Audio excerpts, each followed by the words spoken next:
იყო უანგარო თანადგომა და შრომაში მონაწილეობა. დიდი თუ პატარა დაუზარელად ირჯებოდა. პეტრე ბედნიერი იყო ყოველი მიღწეული შედეგით. შვენიერი ამბავია. მაგრამ იყო ტყუილიც, მოგზავნილივით და დიდი იმედგაცრუებაც. ზიანიც ასე ყოფილა, როდესაც ამ საქმისთვის არ არის ნაკვეთი და სასაწყობე. სხვისი იმედი გამოუსწორებელი შეცდომა ყოფილა. ხორბალი ეს არის აი ფილოსოფოსების გაგებით ფილოსოფიური კატეგორია.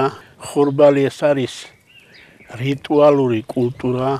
ხორბალი ეს არის წმინდა კულტურა, რომელსაც განსაკუთრებული მდგომარეობა უკავია მსოფლიოში და არის ადამიანთა არსებობის პური. ამას ემატება აგრეთვე ის ფაქტი, რომ საქართველოს დაავადებისადმი და მავნებლებისადმი გამძლე ხორბლის წარმოშობის ქვეყანა არის. საქართველოს მისცა მსოფლიოს პური ჩვენი არსობისა ხორბალი ასლია წარმოდგენილი. ჩვენ არავითარი დაავადების გზავსი ამ მცენარეზე არ არის აღნიშნული. დანარჩენ სხვა სახეობებში ჯიშებზე თითქმის 100%-ია წელსკახეთში დაავადება წარმოდგენილი.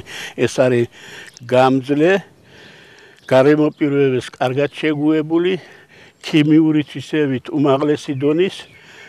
ამიტომ საქართველოს ხორბალს დღეს განსაკუთრებული მნიშვნელობა ენიჭება მსოფლიო მასშტაბით გენეტიკური და სელექციური შესწავლის მიმართულებით.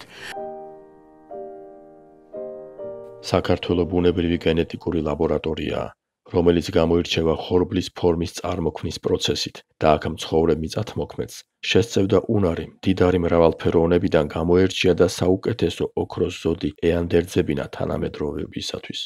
აკადემიკოსი ნიკოლოზ ვავილოვი.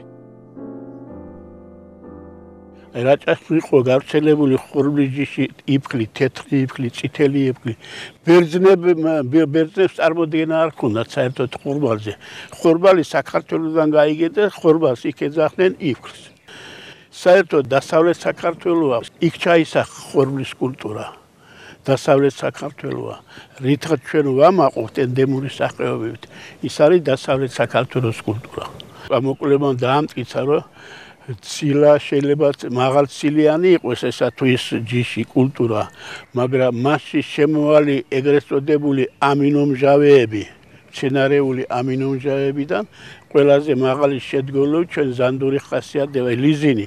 უმაღლესი შემცველობისა და ლიზინი მოგესენებათ უწყობს ხელს ზდას. ზანდურს ეს განსაკუთრებული თვისება ჰქონდა ამ დედის კვებისათვის, მაგრამ დღეს უკვე ეს მოისპო და ალბათ მისი გამოყენება უნდა შევეცადოთ, რომ გავამრავლოთ, აღვადგინოთ.